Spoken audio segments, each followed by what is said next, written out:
क्या सीखा भाई? दो पॉइंट से अगर लाइन पास हो रहा हो उसका dr निकालने का आपने तरीका सीखा था। क्या सीखा था? x2 minus x1, y2 minus क्या लिखते थे? y1, और z2 माइनस क्या लिखते थे? z1। ये तो dr निकालने का फॉर्मूला था। dr को क्या लिखते थे? a b c, फिर r निकाल लेते थे। कैसे निकालते थे? a square b square c square और इसका अंडर रूट लगा लो।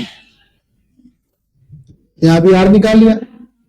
16 16 कितना हो गया? 32, और 32 और 36 68 हो गया। 2 रूट अंडर 17 है। अब AB लाइन से जो साइड है ट्राइंगल का, उसका डीसी निकालो। कैसे निकालोगे डीसी? 4/2 रूट अंडर 17, फिर 4/2 रूट अंडर 17 माइनस का 6/2 रूट अंडर कितना? खत्म। कॉमन लेके काट लो। 2 में क्या हो गया? रूट 17। 2 में रूट क्या हो गया? 17, और माइनस का 3 में रूट क्या हो गया? खत्म। नहीं हो गया? ए बी लाइन का निकल गया, उसी तरीके से बीसी का निकाल लो। उस तरीके से क्या निकालो? एसी का निकालो। ट्रायंगल के 3 वर्टेक्स हैं, उसके 3 साइड्स होंगे। तीनों साइड का डायरेक्शन कोसाइन निकालो, डायरेक्शन रेशियो निकालो। ठीक है? डायरेक्शन कोसाइन निकालेंगे कैसे भाई? x2 minus x1, y2 minus y1, z2 minus z1। अब बीसी निकालोगे तो बीसी का डायरेक्शन रेशियो कैसे निकालोगे? बताओ कोई बच्चा। बीसी का कैसे निकालोगे? x2 माइनस x1 तो 4 आएगा। बीसी का क्या निकालेंगे? dr, direction ratio. इसमें से इसको माइनस करेगा तो क्या होगा? 4 आएगा। इसमें से इसको माइनस करेगा तो 6 आएगा। इसमें से इसको माइनस करेगा तो माइनस का 4, सॉरी 4 आएगा प्लस। भाई वही आएगा, आर की वैल्यू तो वही आने वाली है। नहीं, कितना होगा भाई? 2 रूट अंडर 17। निकाल लो भाई। डायरेक्शन कोसाइन कैसे निकालेंगे? डीसी कैसे निकालेंगे? 4/2 रूट अंडर 17, फिर क्या निकालेगा बताओ? 6/2 रूट अंडर 17, और 4 में क्या हो गया? 2 रूट अंडर 17। सॉल्व कर लो। उसी तरीके से एसी लाइन का निकाल लो। नहीं निकालेंगे एसी लाइन का? एसी लाइन का निकाल करके फिर सॉल्व कर लो। देखो, x2 माइनस x1 के लफड़े में मत फंसो। एसी के लिए क्या हो? इसमें से इसको माइनस कर दो। कितना आएगा भाई? 8। इस 5 में से इस 5 को माइनस कर दो, -5 को, तो कितना होगा भाई? 10। और इसमें से इसको माइनस कर देंगे तो माइनस का 2। फिर ये a बन गया, ये b बन गया, और ये क्या बन गया? c बन गया। r निकाल लीजिए। 8 का स्क्वायर 64, 100 प्लस में क्या हो गया बताओ? 4। 100 क्या हो गया? 60 है। प्राइम फैक्टर करके थोड़ा सा छोटा कर लेना। नहीं, 168 को कैसे लिख सकते हैं भाई? 2 के 2 8 16, 2 चौका 8, 2 से काटेंगे 42, 2 से काटेंगे 21। कोई जरूरत नहीं 2 से काटने का, निकलेगा ही नहीं इसका। क्या होगा? 2 रूट अंडर क्या होगा? 42। नहीं, सबको डिवाइड कर दो, नहीं निकालेगा। चलो भाई, तो आज की मॉर्निंग वाली जो क्लास हुई जिसके बच्चों का छूट गया, उसमें क्या सीखा हम लोगों ने? कि अगर कोई लाइन है, पिछली क्लास में एक चीज सीखा था बच्चे, कुछ बच्चे उदास दिख रहा है भाई, पढ़ना शुरू कर दो, छठ पूजा भी खत्म हो गया। इस पॉइंट से हमारी लाइन क्या हो रही है? हम सब बच्चों को कोऑपरेट करने के मूड में है, ये नहीं कि किसी को छोड़ देंगे। मेरे साथ बैठो, बनाओ, कोशिश करो। पहले जो आप क्या क्या बनाओ, मैट्रिसेस बना लो, डिटर्मिनेंट्स बना लो। अभी तुम हमारे साथ 3D बना लो, 3 डायमेंशन 3D बना लो। फिर आप एलपी बना लो, लीनियर प्रोग्रामिंग बना लो, ठीक है, वेक्टर बना लो, मैट्रिसेस बना लो, डिटर्मिनेंट बना लो। एक चैप्टर 2 3 4 5 चैप्टर बना लो बढ़िया से, में पास कर जाओगे। अभी के भी बोर्ड में पास करके दिखा दो पेरेंट्स। पर मेरे साथ बना लो बैठ करके। नहीं सर मैं करूंगा आपके साथ बैठ, 8:30 से 9:30 बजे रात तक बैठो, क्लास के बाद देखो कैसे पास हो जाते हो। चलो कोई बच्चे इस लाइन इस पॉइंट से, परंतु अभी सभी बच्चे वेक्टर और 3D बना, जिसको जो प्रॉब्लम में पूछे हमसे, इस पॉइंट से लाइन पास कर रहा है। इस पॉइंट के लिए हमने क्या फैक्टर लिखा था, x1 y1 z1, और ये वेक्टर को हमने ए वेक्टर बोला था, और इस पॉइंट से लाइन पास किया था, और इस बी के क्या था, पैरेलल था। तो इस वेक्टर पे एक पॉइंट हमने क्या बना लिया था, P बना लिया था, और P को ओरिजिन से ज्वाइन कर दिया था, और इसको R वेक्टर लिख दिया था। तो इस लाइन का इक्वेशन निकालने के लिए हमने एक फॉर्मूला लिखा था, R वेक्टर बराबर A vector plus lambda times B vector. इस बात को याद कर लो। इसका वेक्टर फॉर्म था, इसका कार्टेशियन फॉर्म था, x माइनस x1। अब दोनों बनाओ, आप लोग बनाओ, जो बच्चे नहीं बने थे बनाओ, जो दिक्कत होगा उसका पूछो। तो सर ये सवाल नहीं बना, ये सवाल नहीं बना, बनाइए। जो बच्चे मॉर्निंग की क्लास में आए तो बनाइए, आगे बनाइए। इसमें से हम इसको कार्टेशियन फॉर्म में लिखे थे, x माइनस x1 बटे में a, y माइनस y1 बटे में b, और z माइनस z1 बटे में क्या लिखेंगे। जो सवाल नहीं बनेगा सभी बच्चे पूछेगा कि सर ये सवाल बता दीजिए, सवाल नहीं बन रहा है। ये लाइन का वेक्टर फॉर्म है, लाइन का क्या है बताओ, कार्टेशियन फॉर्म था ना। लाइन का वेक्टर फॉर्म, लाइन का क्या हो गया, कार्टेशियन फॉर्म। अब ये लाइन का वेक्टर फॉर्म, लाइन का कार्टेशियन फॉर्म, ये जो दो फॉर्म है लाइन का, इससे हमें इसी दो फॉर्म से लाइन का इक्वेशन को हमें जस्टिफाई करना है। ठीक है, अब क्या करना है कि ये वाला लाइन, अब दो लाइन दे दिया, ये वाली लाइन दे दिया और ये वाली लाइन दे दी। ठीक है, ये लाइन नंबर 1 है, ये लाइन नंबर 2 है, ये दोनों लाइन आपस में क्या है, पैरेलल। ये लाइन नंबर 1 है, ये लाइन नंबर 2 है, दोनों लाइन आपस में क्या है भाई, परपेंडिकुलर। ये लाइन नंबर 1 है, ये लाइन नंबर 2 है, दोनों लाइन एक दूसरे को क्या कर रहा है, इंटरसेक्ट कर रहा है। चलो, अब इस बात को समझने के लिए हर एक लाइन का एक पैरेलल वेक्टर होता है। इस लाइन का एक पैरेलल वेक्टर ये होगा, इस लाइन का ये पैरेलल वेक्टर ये होगा, ये पैरेलल वेक्टर b1, इस पैरेलल वेक्टर b को, अगर लाइन पैरेलल है तो पैरेलल वेक्टर भी क्या होगा, पैरेलल। लाइन अगर परपेंडिकुलर है तो पैरेलल वेक्टर भी क्या होगा, परपेंडिकुलर होगा।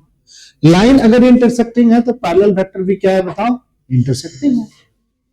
ठीक है, किसी भी लाइन के बीच का एंगल निकालना हो तो उसका बी वेक्टर ढूंढो, बी वेक्टर का डॉट निकालो, अपने आप लाइन के बीच का एंगल निकल जाएगा। फिर से बताएंगे, मान लीजिए कि एक लाइन है, जो लाइन दूसरे लाइन के साथ पैरेलल तो नहीं है बट कुछ इस तरीके से है, तो कहेगा कि लाइन इंटरसेक्ट कर रहा है, तो कहेगा लाइन का इक्वेशन निकालो। जैसे फिर से बोलेंगे, मान लो कि कोऑर्डिनेट एक्सिस है, इस कोऑर्डिनेट एक्सिस पे एक लाइन यह है, दूसरा लाइन यह है, और इन दोनों के बीच का एंगल निकालो। कैसे निकालेंगे भाई, इस लाइन का भी एक बी वेक्टर होगा, इस लाइन का भी एक बी वेक्टर होगा। लाइन के बी वेक्टर, लाइन के बीच जो एंगल थीटा होगा वही लाइन के बी वेक्टर के बीच भी एंगल होगा। तो लाइन के बीच का एंगल निकालना हो तो लाइन के बी वेक्टर के बीच का एंगल निकालना, जो लाइन के बी वेक्टर के बीच का एंगल होगा वही लाइन के बीच का एंगल। ठीक है, अगर क्योंकि बी वेक्टर लाइन के क्या है, पैरेलल। देखो ये वाली लाइन, ये वाली लाइन इस वाली लाइन के इंटरसेक्ट कर रहा है, दोनों के बीच के एंगल थीटा है। ये हमारा बी वेक्टर और ये भी बी वेक्टर, बी वेक्टर भी आपस में इंटरसेक्ट करेगा, इसके बीच की एंगल भी थीटा होगी, नहीं होगी, थीटा होगी। तो बी वेक्टर ढूंढ के बी वेक्टर का डॉट प्रोडक्ट करके हम लाइन, यानी एक लाइन का बी वेक्टर को b1 लिखो, दूसरे लाइन के बी वेक्टर को b2 लिख दो, और साथ में इसका डॉट कर दो, b1 b2 का मैग्नीट्यूड cos थीटा का फॉर्मूला लगा लो। ठीक है, एक और बात सभी बच्चों से जो जानते हैं सुनो, अगर ये लाइन है और बी वेक्टर का डायरेक्शन रेशियो 5 3 2 है, तो लाइन का डायरेक्शन रेशियो क्या होगा, पुष्पिका ध्यान दो इधर। अगर लाइन का बी वेक्टर का डायरेक्शन रेशियो 5 3 2 है, फिर से बोलेंगे, लाइन के बी वेक्टर का डायरेक्शन रेशियो 5 3 2 है, तो लाइन का डायरेक्शन रेशियो क्या होगा, 5 3 2 नहीं होगा। पैरेलल वेक्टर का डायरेक्शन रेशियो इक्वल होता है, जितने भी पैरेलल चीजें होने उसका डायरेक्शन रेशियो बराबर लिख सकते हो या प्रोपोर्शनल कर सकते हो। चलो, अगर लाइन के बी वेक्टर का डायरेक्शन रेशियो 1 2 3 है, तो इस लाइन का डायरेक्शन रेशियो क्या हो सकता है भाई, 1 to 3 भी हो सकता है, 2 4 6 हो सकता है, 4 8 12 हो सकता है, ये सब हो सकता है, प्रोपोर्शनल होता है। फिर से सोचेंगे, लाइन अगर लाइन के बी वेक्टर का डायरेक्शन रेशियो 1 to 3 है, तो लाइन का डायरेक्शन रेशियो क्या हो सकता है, किसी और वेक्टर जो इसके पैरेलल है उसका डायरेक्शन रेशियो क्या हो सकता है, 1 to 3 हो सकता है, इसका 2 टाइम्स हो सकता है, इसका 3 टाइम्स हो सकता है, कुछ भी हो सकता है, प्रोपोर्शनल हो सकता है।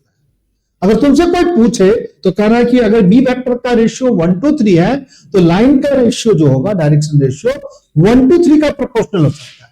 तो 2 4 6 हो सकता है, कुछ भी हो सकता है। अब इन दोनों का रेशियो क्या, प्रोपोर्शनल है, इन दोनों का रेशियो क्या होगा, हमेशा कांस्टेंट होना चाहिए। समझ गया इस बात को? ठीक है। तो किसी भी लाइन के बीच का एंगल निकालना हो तो लाइन के बी वेक्टर के बीच का एंगल निकालो। चलो एक सवाल के थ्रू समझते हैं। सवाल को बनाया बच्चा पार्टी, इसी कॉन्सेप्ट पर सवाल बनाएंगे और कोई कॉन्सेप्ट नहीं है, एक कॉन्सेप्ट आ जाओ बच्चे।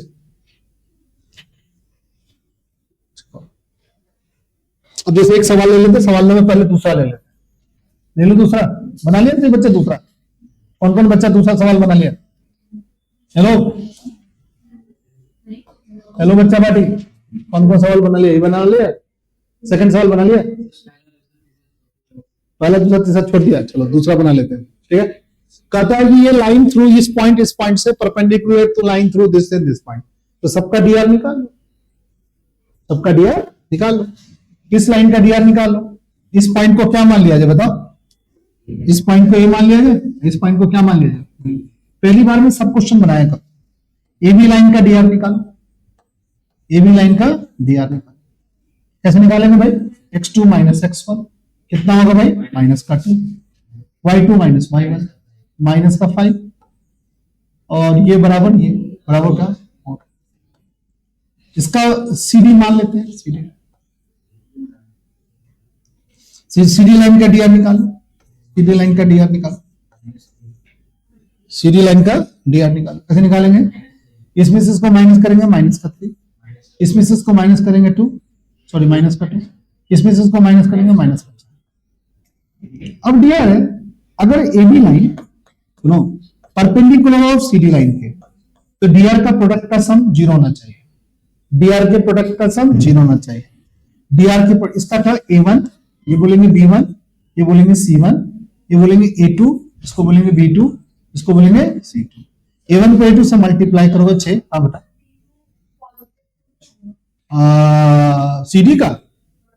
CD का ये माइनस ये करेंगे, इसमें से इसको माइनस किया, 3 माइनस 5 में से वो भी कर सकते हैं, बट हम 0 से 3 माइनस किया, माइनस 3, 3 में से 5 माइनस किया, माइनस का 2, 2 में से ये माइनस करेंगे, माइनस का 4।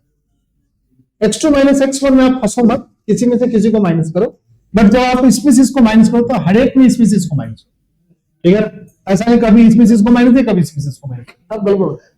ठीक है, अब इससे इसको मल्टीप्लाई करो तो 6, ये कितना होगा बताओ? 10, ये कितना होगा बताओ? 16।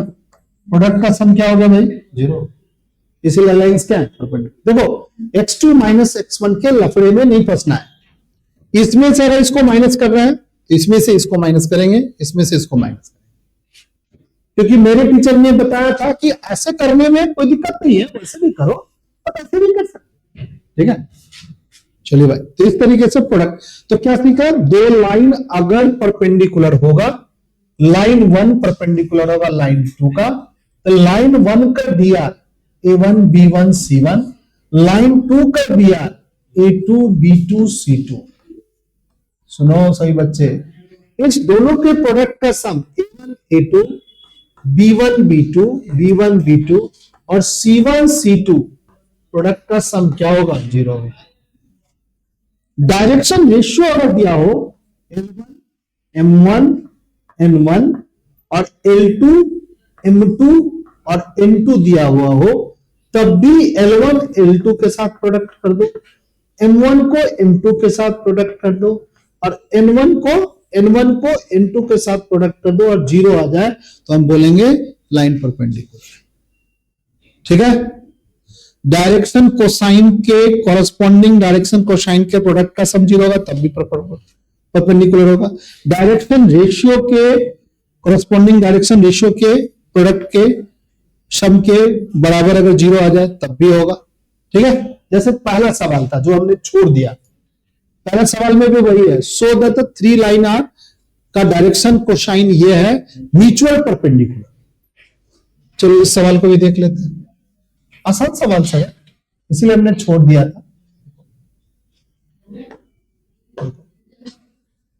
और ये आसान चैप्टर, इसको बना जाओ, जो बच्चे का छूट जाए मतलब फेल कर जाओगे फिर, ये भी छोड़ रहे हो, सब चीज छोड़ ही रहे हो तो फिर बनाओगे क्या यार।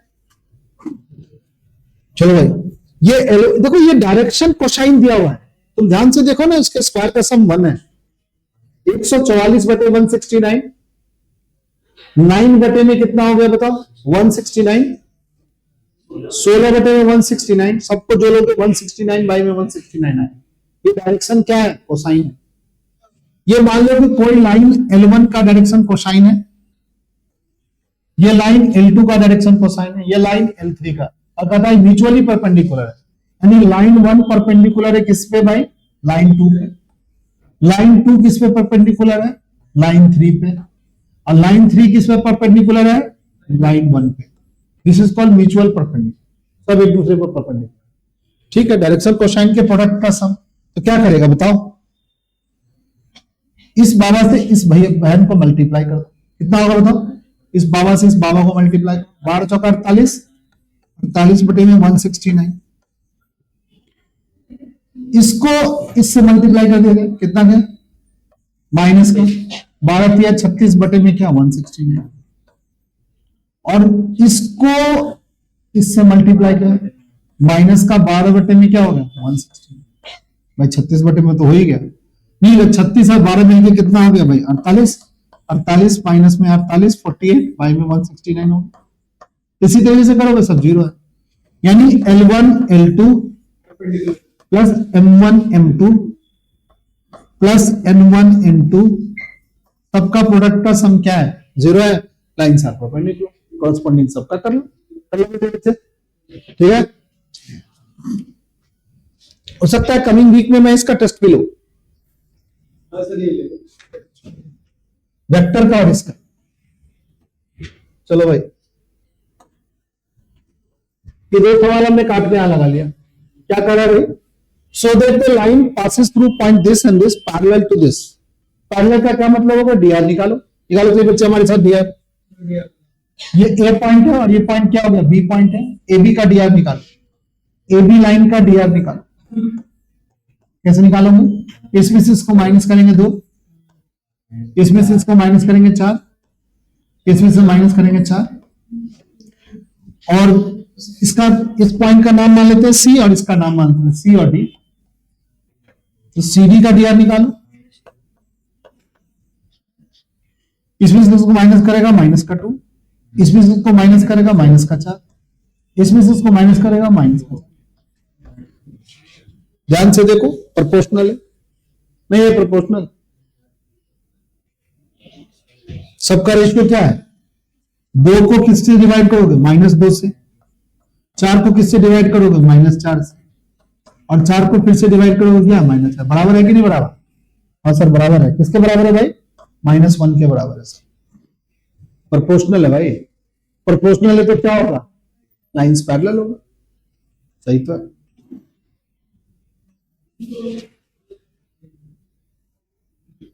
चौथा सवाल तो डायरेक्ट फॉर्मूला पे ही, हमने लाइन का इक्वेशन क्या सीखा है बताओ, आर वेक्टर बराबर क्या पड़ा है, A vector plus lambda times B vector, सब तो दिया ही होगा, पैरेलल वेक्टर भी दिया हुआ है और पॉइंट भी दिया हुआ है, तो कैसे लिखेंगे, आर वेक्टर बराबर क्या लिखेंगे, आई प्लस 2j प्लस में 3k प्लस में lambda times B vector, B vector क्या हो गया 3i प्लस में 2j माइनस का 2।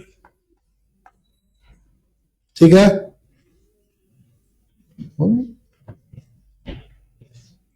लाइन जिस पॉइंट से पास कर रहा है उसको क्या मानो, ए वेक्टर मानो, लाइन जिस पॉइंट से पास कर रहा है उसको ए वेक्टर मानो, इसको वेक्टर में कैसे कन्वर्ट करोगे, आई जे के लिख, जिस वेक्टर के पैरेलल है लैम्डा टाइम्स करके लिख, ठीक है,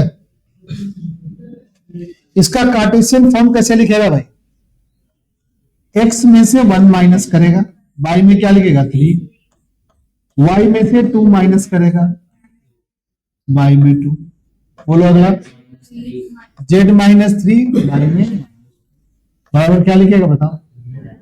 ये लाइन का कौन सा फॉर्म है बताओ? Vector form. ये कौन सा फॉर्म है? कार्टेशियन। बट तुमसे क्या पूछ रहा है भाई? Find the equation of line which passes through point form, vector form में भी छोड़ सकते, ठीक है। कार्टेशियन, देखो आंसर क्या दिया है, वेक्टर फॉर्म में, कार्टेशियन फॉर्म में दिया है।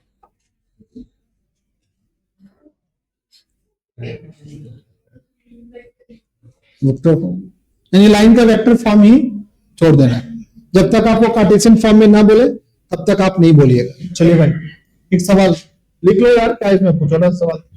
चलो एक सवाल फिर से बनाते हैं, 5वां सवाल बना लेते हैं। 5वां बना लिया सब बच्चा? चलो आ जाए 5वां सवाल। क्या है 5वां सवाल? सही बच्चे बनाओ। Find the equation of line in vector and cartesian form passes through the point of position vector. यानी ये क्या दिया हुआ है? ए वेक्टर दिया हुआ है, और ये क्या दिया हुआ है? B vector. ये तो डायरेक्ट फॉर्मूला का सवाल है। फिर से पढ़ लो।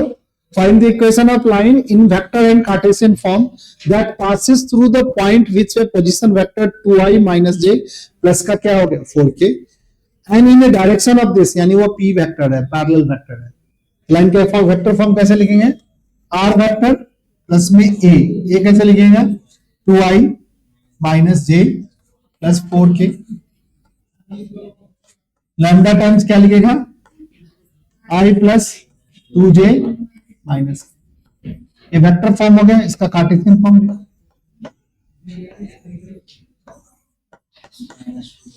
अंकित बताएगा इसका कार्टेशियन फॉर्म। भाई इस आर वेक्टर में कौन कौन है? एक्स, वाई, जेड है। एक्स में से क्या माइनस करेगा? 2, एक्स माइनस 2 लिख। वाई में क्या लिखेगा? आई का coefficient 1, y minus plus 1, y में क्या होगा? नवनीत बताया, z प्लस होगा कि माइनस होगा? यहां प्लस है तो यहां माइनस आएगा। y में कौन होगा बताइए? -1 बराबर क्या हो गया? ये कार्टेशियन फॉर्म हो गया। ये इतना आसान है यार, सिंपल सिंपल फॉर्मूले पर सवाल पूछेगा, इसके बाद भी हम आप नहीं कर पाएंगे तो बड़ा दिक्कत है यार। 12th क्वेश्चन देखिए, हमारे अमरजीत साहब 12th क्वेश्चन पूछ रहे हैं हमसे। अर्शदीप, शॉर्टेज डिस्टेंस का फॉर्मूला अभी मैं पढ़ाता हूं सही बच्चे। शॉर्टेज डिस्टेंस का फॉर्मूला बताया था, क्या था शॉर्टेज डिस्टेंस का फॉर्मूला? कोई बच्चे को याद नहीं? पॉजिटिव कर दो, मैग्नीट्यूड हमेशा पॉजिटिव होना चाहिए। Shortage distance should be always positive. देखो दो लाइन का वेक्टर, देखो आप सभी बच्चे देखो जो मॉर्निंग की क्लास नहीं ले पाए थे, आर वेक्टर बराबर क्या पड़ा था? देखो एक जो लाइन होती है ना, देखो तुम लोग, तुम्हारे जीवन में 3 तरीके का लाइन आया है। एक लाइन जो लाइन पैरेलल होगा, एक लाइन जो आपस में क्या होगा? परपेंडिकुलर होगा। इसको इंटरसेक्टिंग में, चलो इसको परपेंडिकुलर मान लेते हैं। और ये लाइन एक दूसरे के क्या है? इंटरसेक्टिंग। एक ऐसी भी लाइन होती है जिसको हम स्क्यू लाइन बोलते हैं। क्या बोलते हैं? Skew line. स्क्यू लाइन कैसी लाइन होती है? नहीं इंटरसेक्टिंग होती है, नहीं पैरेलल होती है, नहीं परपेंडिकुलर। ठीक है, कैसी होगी स्क्यू लाइन? स्क्यू लाइन मानो, आज की क्लास में हमने स्क्यू लाइन के बारे में पढ़ाया था। कैसा होता है स्क्यू लाइन? थोड़ा समझेंगे सही बच्चे। आ गया भाई स्क्यू लाइन।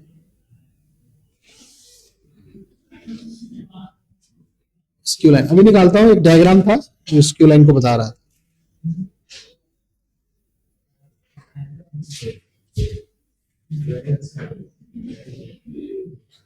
मैं बनाया नहीं था डायग्राम, ये स्क्यू लाइन के बारे में हमने पढ़ाने की कोशिश की थी। ठीक है, शॉर्टेस्ट डिस्टेंस टू लाइन में से बच्चे एनसीईआरटी बुक के थ्रू समझाते हैं। देखो ये डब्बा है ना, हमारा कमरा क्या एक डब्बा है, तो ये कमरा एक डब्बा, डब्बा का ऊपर वाला छत जो है ना वो एक प्लेन है, नीचे वाला जो ये ये भी तो एक प्लेन है, बड़ा सा डब्बा है, कमरा।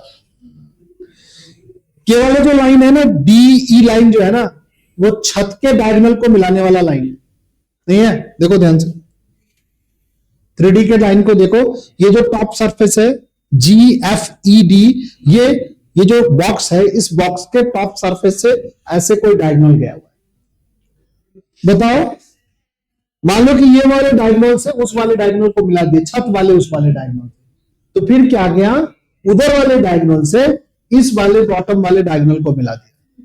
ठीक है, देखो ये डी से क्या हो गया, ये मान लो जी है, तो जी के बगल वाले को क्या बोल सकते हैं, डी। ये हमारा डी बन सकता है, और डी से वहां से सीधा नीचे चले जाएंगे। तो एक लाइन ऐसे गई और एक लाइन नीचे चली गई, ये कभी नहीं कटेगी। एक तो छत वाली दीवार में लाइन जा रही है, और एक लाइन छत के इस वाले पॉइंट से नीचे जा रही है, तो कहां कटेगा भाई, तो ऊपर है, ये नीचे है। तो दोनों के बीच में एक ऐसा डिस्टेंस आएगा जो दोनों के बीच में, मान लो कि यहाँ पर एक इंसेक्ट ऐसे करके रेंग रहा है और दूसरा इंसेक्ट यहां से लेकर थ्रेड बांध दिया, उस पर रेंग रहा है। दोनों इंसेक्ट का बीच का शॉर्टेज डिस्टेंस कैसे निकालोगे? ठीक है, तो ऐसी लाइन जो ना पैरेलल हो ना ही इंटरसेक्ट करे, ऐसी लाइन को क्या बोलते हैं, स्क्यू लाइन बोलते हैं। तो स्क्यू लाइन के बीच का शॉर्टेज डिस्टेंस पूछता है। थोड़ा सा पढ़ लेते हैं। Two line in a space intersect at a point, then the shortest distance between them is 0। भाई कट गया तो शॉर्टेज डिस्टेंस क्या है, 0 है। Also, if two line in a space are parallel, then the shortest distance between them are perpendicular distance. मान लो कि दो लाइन पैरेलल है, ये वाला लाइन और ये वाला लाइन पैरेलल है, तो this is the shortest distance. Perpendicular distance is the shortest distance. The length of perpendicular drawn from a point on a one line to another line. यहां से एक परपेंडिकुलर लाइन खींचोगे तो ये हमारा परपेंडिकुलर डिस्टेंस क्या, shortest है। Further in space there are the line which neither intersecting non parallel. मान लो एक डिफिनेशन ही पूछ लिया, व्हाट इज स्क्यू लाइन, तो आप लिखोगे in a space there are line which has neither intersecting non parallel, in fact such a pair of line is non coplanar and non coplanar. Non coplanar, एक ऊपर वाले plane में और एक इस स्पेस वाले प्लेन में, ठीक है, नॉन कोप्लेनर। इस प्लेन में दोनों लाइन है कोप्लेनर, इसी प्लेन में दोनों लाइन है कोप्लेनर। कोप्लेनर लाइन क्या हो सकते हैं, पैरेलल हो सकते हैं, इंटरसेक्टिंग हो सकते हैं, परपेंडिकुलर हो सकते हैं। ठीक है, बट नॉन कोप्लेनर, इसी को हम स्क्यू लाइन बोलते हैं। ठीक, एक छत में लाइन बना ले भाई, वहां से वहां तक, ठीक है, पेंट ले, छत में लाइन बना ले, ठीक है, डायगोनल वाला, और एक यहां से एक डंडा में रस्सी बांध, यहाँ पे एक यहाँ पर कील लगा के रस्सी लेकर के वहां पर बांध, ठीक है, इस पे लटकते हुए तू जा नीचे और उस रस्सी पर क्या कर, उसको कहा जाए। दोनों आदमी कहां पर, बीच में कहीं पर होगा जहां पर दोनों आदमी एक दूसरे को हाथ मिला देगा। कहां पे मिलाना चाहेगा, वो वहां रहेगा और तुम वहां रहोगे, तो बहुत बड़ा डिस्टेंस है भाई, ये डिस्टेंस। जब ये घूमते घूमते इसके बीच में आएगा और ये चलते चलते इस डंडे पर ऐसे नीचे आएगा, तो वहां पर कोई हो सकता है कि शॉर्टेज डिस्टेंस आए, दोनों का हाथ आपस में जुड़ जाए। ठीक है, तो उस शॉर्टेज डिस्टेंस को निकालने का फॉर्मूला बताया गया। कैसे फॉर्मूला बताया गया, उस फॉर्मूले को यहां लिखेंगे। क्या लिखा भाई, लाइन का इक्वेशन कैसा होता है, a1 प्लस लैम्डा b1 होता है। दूसरे लाइन का equation a2 plus lambda b2 होता है। लाइन के बीच का शॉर्टेज डिस्टेंस निकालने का फॉर्मूला है b1 क्रॉस b2। b1 को b2 से क्रॉस करो, डॉट करो a2 minus h1, b1 cross b2 का मैग्नीट्यूड निकालो, सबका पॉजिटिव वैल्यू। ठीक है, इस स्क्यू लाइन के बीच का ये डिस्टेंस निकालने का फॉर्मूला है। 12वां सवाल में यही तो निकाला है। चलो 12वां सवाल देखते हैं, बन जाएगा। किया तो गलत हो गया, अरे बंधु, ये सवाल एग्जाम में आएगा भाई, 12वां सवाल, 12वां टाइप का सवाल। देख लो सही बच्चे, shortest distance between two skew line. आ जाओ सही बच्चे। अरे यार यहां क्यों लगा दिया,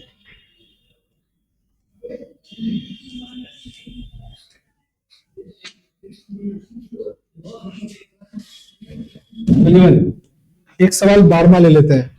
तो हिंदी सवाल होता है, बट एग्जाम में आएगा, आप बना दोगे, आपको 3 मार्क्स आ जाएंगे। जिस भी बच्चों का अभी प्री बोर्ड होने वाला है आजकल या 10 दिन के अंदर, उसको ये सवाल याद कर लेना चाहिए, तरीका याद कर लेना चाहिए। ये सवाल आएगा ही आएगा, नहीं आएगा ऐसा नहीं हो सकता है, फर्स्ट प्री बोर्ड में भी आएगा। इस सवाल को ध्यान से देखो, इसमें सबसे पहले a1 निकालो। a1 कौन होगा, कोई बच्चा बता दो हमें। i plus 2j plus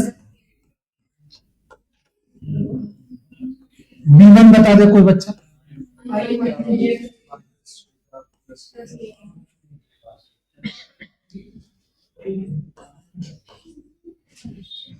a2 निकाल लो,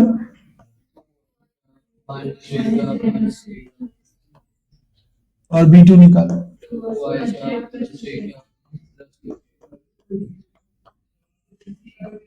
स्क्यू डिस्टेंस के बीच का शॉर्टेस्ट डिस्टेंस का फॉर्मूला लिखो। क्या करेंगे भाई, b2 cross b1 dot a2 minus a1। b1 cross b2 का क्या, b2 क्रॉस b1 का क्या, मैग्नीट्यूड, सबका क्या, positive value, modulus. Step by step सब निकाल लो। कैसे निकालोगे भाई, b1 को b2 को b1 से क्रॉस करो। करो सही बच्चे, ये करने जिसको नहीं आता है मेरे साथ बैठ जाओ, बच्चा पार्टी मैं सिखा दूंगा। आप आओगे मैं सिखाऊंगा, बट आप नहीं कहोगे कि सर मेरे को नहीं आता है। मेरे को कैसे पता चलेगा कि आपको आता है कि नहीं आता? सॉरी गलती लिख दिया। b1 क्या है, 1 माइनस 1 1, b2 क्या है, 2 1। सॉल्व कर लो भाई, सॉल्व कर लो। कैसे निकालोगे भाई, आई लिखेगा -2 -1, माइनस का जे लिखेगा 2 -2।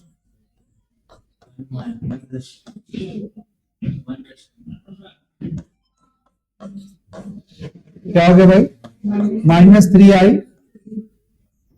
0j।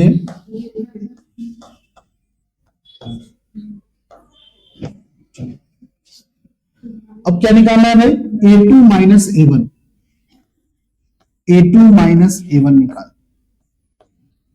इसमें से इसको माइनस करो आई, इसमें से इसको माइनस करो 3j, इसमें से इसको माइनस करो,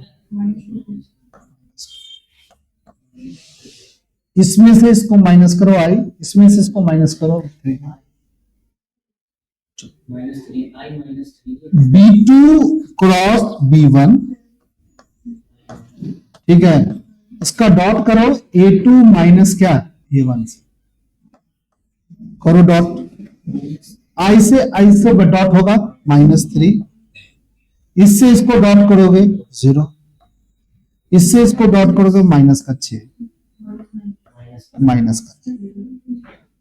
और b1 b2 क्रॉस b1 का मैग्नीट्यूड निकाले, कितना होगा, 3 का स्क्वायर 9, 3 का स्क्वायर 9, अंडर रूट होगा 3 रूट अंडर क्या होगा भाई। अब इस सभी वैल्यू को क्या पुट कर दो, फॉर्मूले में रख दो। क्या सभी बच्चों को इस फॉर्मूले में रख दो।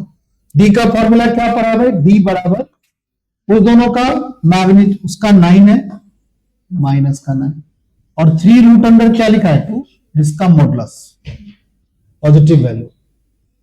कटेगा भाई, 3 आएगा,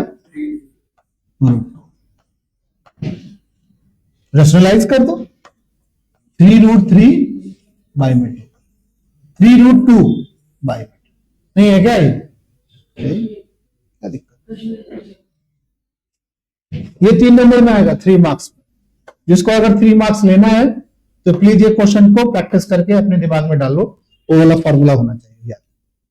b2 cross b1 dot a2 minus a1 by में क्या होगा, b1 b2 minus b1 b2 cross b1 का मैग्नीट्यूड। यहां क्रॉस प्रोडक्ट भी करने आना चाहिए तुम्हें, डॉट प्रोडक्ट भी करने आना चाहिए, मैग्नीट्यूड निकालने आना चाहिए। ये 3 चीज अगर वेक्टर का निकालने आता है, you have solve this question. अगर नहीं आता है प्रॉब्लम होगा।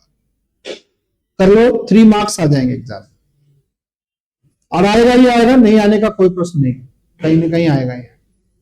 ठीक है, नहीं सीखोगे नहीं बनेगा एग्जाम में।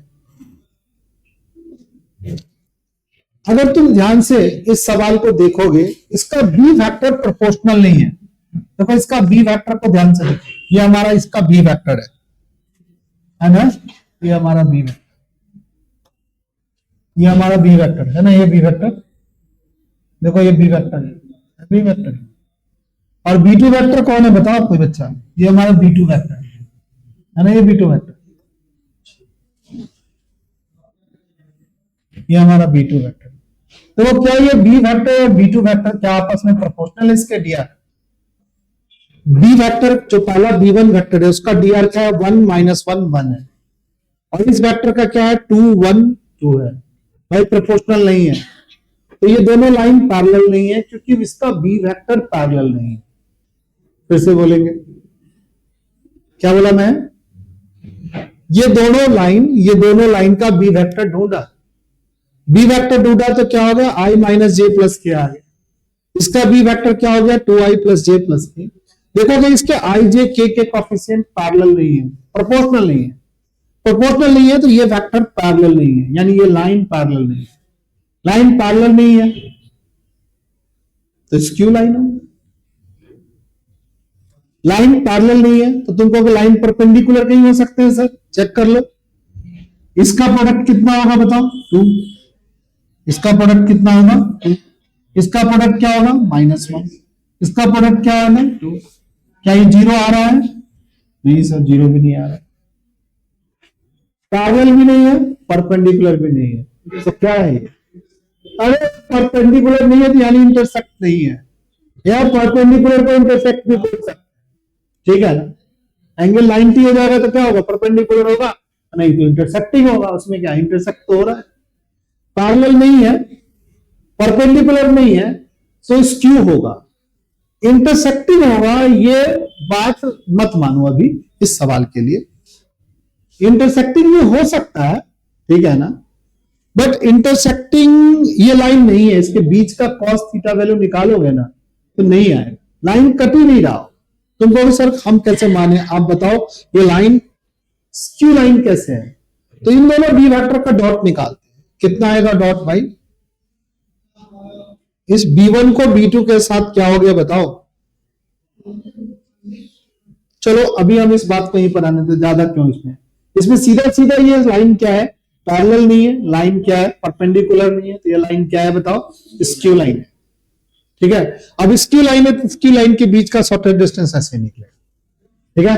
बट अगर मान लो कि लाइन पैरेलल है, लाइन पैरेलल है, कैसे लिखेगा लाइन पैरेलल को, ये आर वेक्टर लिखेगा प्लस में a plus lambda B vector लिखेगा, फिर आर वेक्टर फिर से लिखेगा a plus a2 plus lambda क्या होगा बी वेक्टर। देखो ये दोनों बी वेक्टर जो होगा ना वो इक्वल होगा या प्रोपोर्शनल होगा इसका, तो ये लाइन क्या होगा, पैरेलल। कैसे लिखेगा भाई, ये वेक्टर बी वेक्टर जो भी लिखेगा उसमें ये बी वेक्टर, इन दोनों बी वेक्टर में प्रोपोर्शनल की बात होगी, या नहीं तो बी वेक्टर क्या होगा, इक्वल होगा, तब हम लाइन को क्या बोल सकते हैं, पैरेलल वेक्टर बोल सकते हैं, ठीक है। तब शॉर्टेस्ट डिस्टेंस डी जो होगा वो परपेंडिकुलर डिस्टेंस कैसे निकालेगा, बी क्रॉस करेगा a2 - a1, बाय में क्या लिखेगा, b का मैग्नीट्यूड और सबका क्या, ये फॉर्मूला, ठीक है। इस b वेक्टर को यहां लिख लो, a2 में से a1 को माइनस कर लो, b वेक्टर का मैग्नीट्यूड, ठीक है। अब जैसे एक सवाल देखते हैं, है क्या इसमें b वेक्टर पर,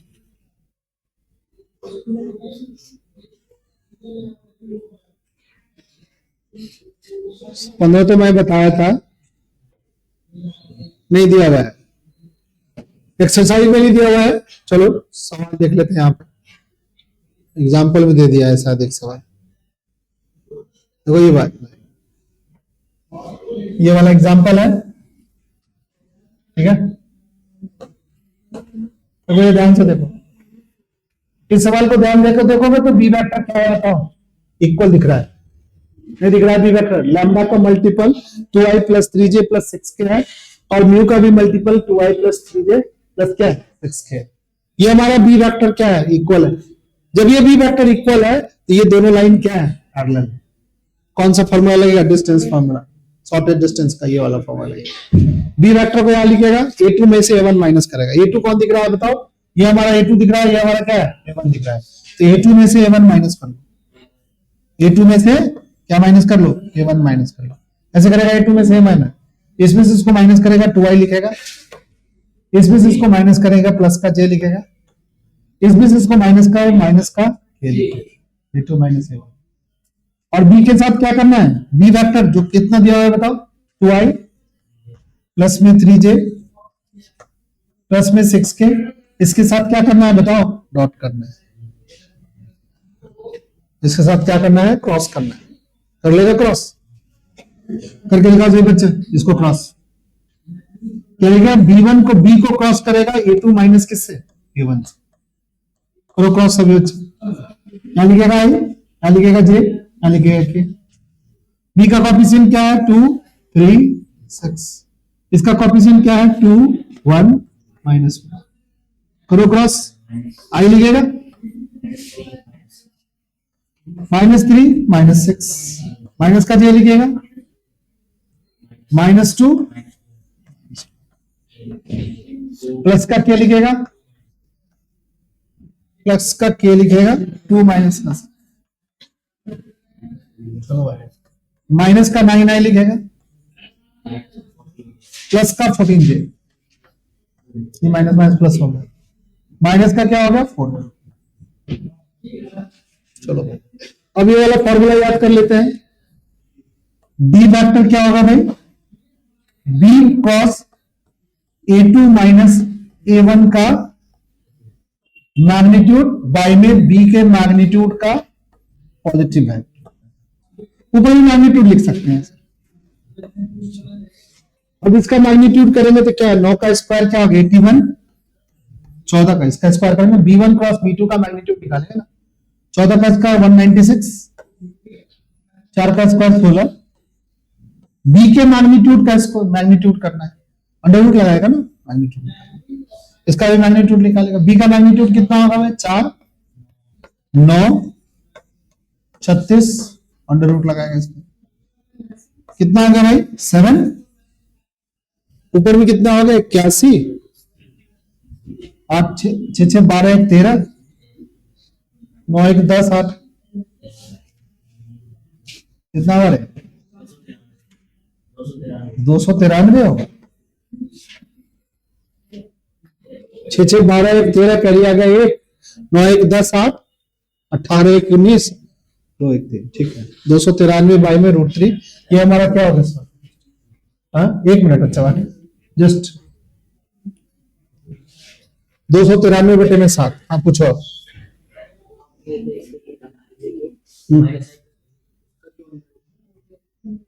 मैग्नीट्यूड कैसे निकालते हैं? किसी वेक्टर का मैग्नीट्यूड कैसे निकालते हैं? एक्स आई जे के कॉफिशिएंट का स्क्वायर करके अंडर रूट ही तो लगाते हैं। हाँ भाई, ऊपर वाले का भी मैग्नीट्यूड निकालना है, नीचे वाले का मैग्नीट्यूड निकालना है और पॉजिटिव वैल्यू लेना है। फॉर्मूला को फिर से देख लो, एनसीईआरटी बुक से फॉर्मूले को देख लो भाई, क्या लिखा है बताओ? b1 क्रॉस b2 इसके होल का मैग्नीट्यूड निकाल। मॉड करने का मतलब यहाँ पर मैग्नीट्यूड है वेक्टर के। देखो ये जो 2 डंडा है ना, बड़ा कमाल का 2 डंडा है। 2 डंडा इसके आगे लगा दो वेक्टर का, तो मैग्नीट्यूड ही तो बन जाता है। ये क्या है? 2 वेक्टर के क्रॉस प्रोडक्ट का मैग्नीट्यूड ही तो कह रहा है निकालने के, और ये पॉजिटिव मैग्नीट्यूड ही लेना है क्योंकि ये डिस्टेंस है। तो डिस्टेंस है तो आपको पॉजिटिव मैग्नेट 293 बाई में √7, क्योंकि √49 का अंडर रूट क्या होता है? 7 भी होता है और +7 भी होता है, -7। आपको +7 लेके चलना, ठीक है। तो इस तरीके से सवालों को बनाना है हमारे समझ से। इसमें जितने भी सवाल है बच्चा पार्टी, वो सब बच्चे बना लो बैठ करके। जिसको जो डाउट आता है वो डाउट आप पूछ सकते हो मुझसे। और मिसलेनियस के कुछ सवाल है, 3-5 सवाल गिन के दिए हुए हैं। नो डाउट एक क्लास और होगी, अगर आप बनाओगे तो मैं आपको हेल्प कर दूंगा। नहीं बनाओगे बेटा तो दिक्कत में फंस जाओगे। जिसको दिक्कत हो रहा है प्लीज मेरे साथ बैठ जाओ सर, मैं बैठ करके, और अगर आप 1 घंटा मेरे साथ बैठोगे तो ये पूरा चैप्टर क्या हो सकता है? फिनिश हो सकता है। तो हम चैप्टर को फिनिश मान लेते हैं। हम हमारे पास साथ डिफरेंशियल इक्वेशन का एक चैप्टर है जो आने वाले एग्जाम में आएगा, उसको हम लोग कर लेंगे। फिर बच जाएगा सिर्फ एक कौन सा चैप्टर? प्रोबेबिलिटी। वो भी 2-3 क्लास में, 3 चैप्टर है, 3 एक्सरसाइज है, 3 क्लास में खत्म हो जाएगा। मान के चलो सिलेबस खत्म हो गया है, प्रैक्टिस शुरू कर दो, ठीक है।